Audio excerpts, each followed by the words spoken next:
नमस्कार दोस्तों, growth capital channel में आपका स्वागत है। ट्रम्प साहब फिर से पलट गए दोस्तों। मगर क्या ये जो ट्रम्प साहब इस समय टैरिफ को लेकर गेम कर रहे हैं पूरी दुनिया के साथ, दोस्तों क्या वो एक नासमझी है? बहुत सारे लोग, बड़े बड़े एनालिस्ट ये कह रहे हैं कि नहीं नहीं, ट्रम्प साहब का ये फैसला गलत है। दोस्तों भारत में भी आप लोगों ने, कई लोगों ने सोचा होगा कि ट्रम्प साहब का जो ये फैसला है इस समय जो ट्रम्प साहब ले रहे हैं ये गलत है, ये देश हित में नहीं है, ये पूरे दुनिया के हित में नहीं है। मगर दोस्तों ट्रम्प साहब एक बिजनेसमैन है। ट्रम्प एक बिजनेसमैन है, सीधी अगर भाषा में मैं कहूं कि वो एक बिजनेसमैन है दोस्तों, और उन्हें पता है कि बिजनेस डील किस प्रकार से की जाती है। आप सोच रहे हैं कि ट्रम्प साहब टैरिफ लगा देंगे, कभी आप सोच रहे हैं कि ट्रम्प साहब टैरिफ हटा देंगे, मगर ये जो गेम ट्रम्प साहब ने किया है इस बार, जो ट्रम्प साहब पलटे हैं दोस्तों, किस मुद्दे पर पलटे हैं, क्यों पलटे हैं, उसके ऊपर मैं बात करूंगा। मगर उससे पहले दोस्तों एक चीज आपको समझना बहुत ज्यादा जरूरी है।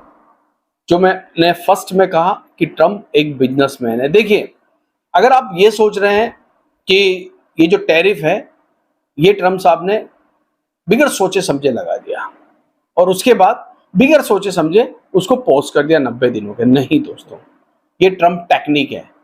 बिजनेसमैन की एक टेक्निक होती है दोस्तों, पहले वो डराते हैं फिर वो पुचकारते हैं।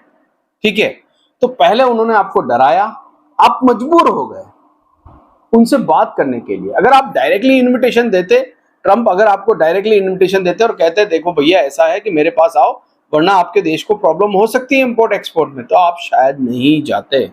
मगर उन्होंने एक ऐसी झलक दिखाई, सबको लगा कि दुनिया भर में मंदी आ जाएगी, क्राइसिस हो जाएंगे। हर एक कंट्री उनको फोन करके कहने लगी साहब हम समझौता करने के लिए तैयार है, सिर्फ एक चाइना को छोड़कर। तो क्या चाइना भी झुकेगा दोस्तों ट्रम्प के सामने या नहीं झुकेगा, ये तो खैर आप कमेंट बॉक्स में बताना मुझे। मगर आज जो ट्रम्प ने पलटी मारी है उसके ऊपर हम बात करते हैं दोस्तों। और मैंने क्यों कहा कि पलटी मारी है, ये गेम ऐसे ही चलेगा दोस्तों। ये एक सोची समझी रणनीति है जिसके ऊपर ट्रम्प और ट्रम्प की कैबिनेट काम कर रही है। अगर आप ये सोच रहे हैं कि ट्रम्प साहब ना समझी में ये सारा काम कर रहे हैं, तो फिर आप क्यों नहीं अमेरिका है, और ट्रम्प की कंट्री अमेरिका क्यों नहीं भारत है, फिर भारत भारत क्यों है दोस्तों और अमेरिका अमेरिका क्यों है, ये थोड़ा सा सोचना होगा। वो एक बिजनेसमैन पॉलिटिशियन है, और जो बिजनेसमैन पॉलिटिशियन होता है ना दोस्तों, वो बहुत अच्छी तरीके से जानता है कि उनके बोले हुए दो शब्द का असर क्या होगा। और वो आपने देखा भी, जब ट्रम्प ने पॉज किया तो मार्केट को क्या हुआ। तो फिलहाल मैं आपको कंप्यूटर स्क्रीन के ऊपर लेके चलता हूं और कुछ चीजों को हम समझने की कोशिश करते हैं। देखिए, वीडियो अच्छा लगे तो प्लीज इसे लाइक जरूर कर देना, चैनल को सब्सक्राइब कर लेना और बेल आइकन को हिट कर लेना। ये 3 लाइनें मुझे बार बार बोलनी पड़ती है, आप खुद समझदार है दोस्तों। आपका एक लाइक हमारे लिए बहुत ज्यादा इंपॉर्टेंट है, आपका एक कमेंट्स हमारे लिए बहुत ज्यादा इंपॉर्टेंट है। तो प्लीज कमेंट किया करें, इससे हमें पता चलता है कि हम किस दिशा में चल रहे हैं, क्या हम पटरी पर हैं या पटरी से उतर गए हैं। तो चलिए चलते हैं कंप्यूटर स्क्रीन के ऊपर। सबसे पहले ये जो शख्स है दोस्तों, पूरी दुनिया को ये हिला रहा है, ठीक है, आप इसको बहुत हल्के में मत लेना दोस्तों। ये मत सोचना कि ये एक नासमझी में करा हुआ फैसला है, नहीं, इसके पीछे बहुत बड़ी चाल है, बहुत बड़ी चाल है जिसको शायद आप और हम लोग समझ नहीं सकते हैं। कि बड़े बड़े पॉलिटिशियन जो होते हैं ना दोस्तों, जब वो बिजनेसमैन से बात करते हैं ना, तो वो अलग अलग रणनीति पे बात करते हैं। मगर जब एक बिजनेसमैन बहुत सारे पॉलिटिशियन से बात करता है तो वो एक मुद्दे पर बात करता है, मेरा भला कैसे हो, मेरे देश का भला कैसे हो, बिजनेसमैन का भला कैसे हो, उन शख्स का भला कैसे हो जिन्होंने मेरे को चुनाव जिताने में बड़ा पैसा लगाया है। और इस समय डोनाल्ड ट्रंप यही कर रहे हैं, अपने साथियों का पैसा कैसे बढ़ाना है ताकि आने वाले समय में उनकी पार्टी को कैसे फायदा हो। तो ये टैरिफ का जो गेम खेला गया है ना दोस्तों, इसके पीछे की वजह यही है। मेन वजह मैंने पिछले वीडियो में भी आपको बताया था, अमीर और अमीर बनने की राह पर दोस्तों, वो वीडियो आपने देखा होगा। ट्रम्प साहब ने उस समय बोला था, मगर इस समय चाइना ट्रम्प को बिल्कुल बोलते हैं ना, घास नहीं डाल रहा है, ट्रम्प की बात नहीं मान रहा है। और चाइनीज जितने भी लोग हैं वो दोस्तों किसी भी प्रकार से अमेरिका के सामने झुकने के लिए तैयार नहीं है, ये सामने से नजर आ रहा है। तो क्या अमेरिका उनके सामने झुकेगा? क्या चाइना इतना बड़ा है दोस्तों जो अमेरिका को झुका सकता है? हाँ, ये सच्चाई है। पूरी दुनिया के अंदर चाइना ही एक ऐसी कंट्री है दोस्तों जो अमेरिका से लोहा ले सकते हैं। उसके पीछे के कारण है, उनके पास मैन्युफैक्चरिंग है, वो जितना माल बनाते हैं दोस्तों खुद खपत कर सकते हैं, उनके पास जनसंख्या भी है।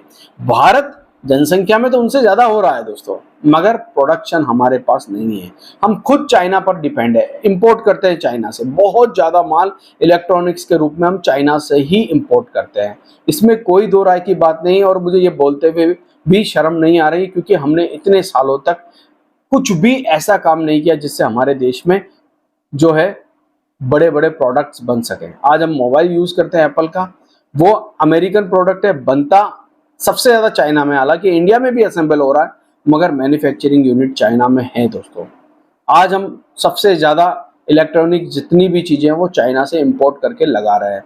तो जब तक हम खुद आत्मनिर्भर नहीं होंगे, जो मोदी जी ने कहा था दोस्तों 2014 में कि आत्मनिर्भर भारत, जब तक हम वो नहीं होंगे तब तक शायद ये चीजें इतनी आसान नहीं है। ट्रम्प साहब ने टैरिफ लगा दिया दोस्तों, ठीक है, पूरी दुनिया में हड़कंप मच गया, पूरी दुनिया डरने लगी अब क्या होगा अब क्या होगा। और उसके बाद वॉर शुरू हुआ चाइना और अमेरिका का, टैरिफ वॉर। पहले अमेरिका ने कहा हम पॉज करते हैं 90 दिन के लिए, मगर उसमें भी चाइना को नहीं करेंगे, चाइना को बढ़ा देंगे। अब अमेरिका दोबारा एक बड़ी पलटी मारने जा रहा है। आपको पता है एप्पल कहां बनता है दोस्तों? सबसे ज्यादा चाइना में। ये अमेरिकन प्रोडक्ट चाइना में सबसे ज्यादा बनता है दोस्तों, ठीक है। एनवीडिया अमेरिका की एक सेमीकंडक्टर बनाने वाली कंपनी, टेक्नोलॉजी पे काम करती है दोस्तों। डेल अमेरिकन कंपनी जो लैपटॉप बनाती है। अब अगर मान लीजिए ये तीन बड़ी कंपनियां जो अमेरिका की है, अगर इसकी खपत को कोई झटका लगता है दोस्तों, तो सोचिए अमेरिकन इकोनॉमी को कितना बड़ा तगड़ा झटका लग सकता है। और कहीं ना कहीं डोनाल्ड ट्रंप साहब इस बात को समझ चुके हैं। उन्होंने क्या करा, उन्होंने कहा भैया ये जो टैरिफ लगा है इससे फिलहाल लैपटॉप, मोबाइल और सेमीकंडक्टर, इन तीन चीजों को आप देख सकते हैं यहां पर बाहर रखा जा रहा है दोस्तों। चिप्स, इन सब चीजों को इस टैरिफ से बाहर रखा जा रहा है ताकि उनके दोस्तों की कमाई पर कोई इफेक्ट ना हो। मैंने पहले भी आपसे कहा था डोनाल्ड ट्रंप इस समय जब गद्दी पर बैठे हैं तो वो बहुत सारी बैसाखियां उनके हाथ में है पैसे को लेकर। जितना पैसा एलोन मस्क ने लगाया है, जितना पैसा एनवीडिया ने लगाया है, जितना पैसा एप्पल ने लगाया है, जितना पैसा माइक्रोसॉफ्ट ने लगाया है, जितना पैसा आपका फेसबुक ने लगाया है, शायद किसी भी प्रधानमंत्री को जिताने के लिए उतना पैसा लगा नहीं होगा। इसीलिए डोनाल्ड ट्रंप साहब ने इस चीज को थोड़ा सा ध्यान में रखते हुए ये वाली पलटी जो है वो मार दी है। और इस पलटी मारने के बाद देखिए, अब जब पलटी मारी है तो उसका असर आपको कहीं ना कहीं मंडे मार्केट को दिखने में जरूर मिलेगा। कहां पर? यहां पर नहीं, अमेरिका पर। अमेरिका में इसका असर आपको जब फ्यूचर्स खुलेंगे, हालांकि हम वैसे भी 600 पॉइंट ऊपर बंद हुए हैं दोस्तों डाउ में, और करीब 350 पॉइंट के आसपास नेस्डेक में बंद हुए हैं, मगर जब मार्केट कल खुलेगा इस खबर का असर आपको देखने को मिलेगा एप्पल के शेयरों में, डेल के शेयरों में, एनवीडिया के शेयरों में। और अगर ये तीन कंपनियां बढ़ती है तो डाउ को और ऊपर ले जा सकती है। अगर डाउ को और ऊपर ले जाएगी दोस्तों तो कहीं ना कहीं फिर निफ्टी दोस्तों सीधा फट सकता है। ये सच्चाई है। 22,800 पर हम क्लोज हुए हैं और हमारा अगला नेक्स्ट जो है कदम वो 23,000 है। तो क्या 23,500 के ऊपर निफ्टी जाने के लिए तैयार है? क्वेश्चन आपके लिए छोड़ के जा रहा हूं, इसका आंसर आप कमेंट बॉक्स में दे सकते हैं। आशा करता हूं ये वीडियो आपको अच्छा लगेगा। अच्छा लगा है तो प्लीज़ इसे लाइक ज़रूर करिएगा, कमेंट कीजिएगा। थैंक यू, धन्यवाद।